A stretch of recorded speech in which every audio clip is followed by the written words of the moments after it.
Did you know that our newly crowned Miss America, Madison Marsh, is not just a pretty face, she's also a highly skilled pilot who flies this very F-16 jet fighter.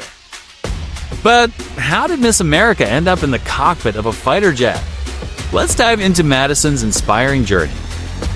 From a young age, Madison dreamed of soaring through the skies. She was captivated by the power and freedom of flight. Her undeniable passion for aviation led her to pursue a career as a pilot. Madison's determination and hard work paid off, as she excelled in flight school, even as she pursued her dreams of becoming the next Miss America. Her love for flying never wavered. And when she was crowned Miss America, Madison saw it as an opportunity to break barriers and challenge stereotypes.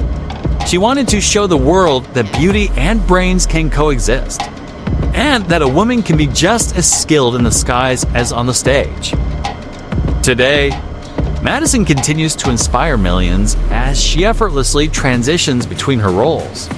As a beauty queen and a fighter pilot, she proves that with dedication and passion, we can shatter any glass ceiling.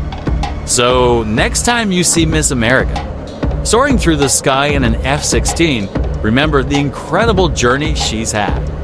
Follow Madison Marsh's inspiring story and be inspired to chase your own dreams. Now, let's watch how she skillfully flies the magnificent F-16 jet fighter.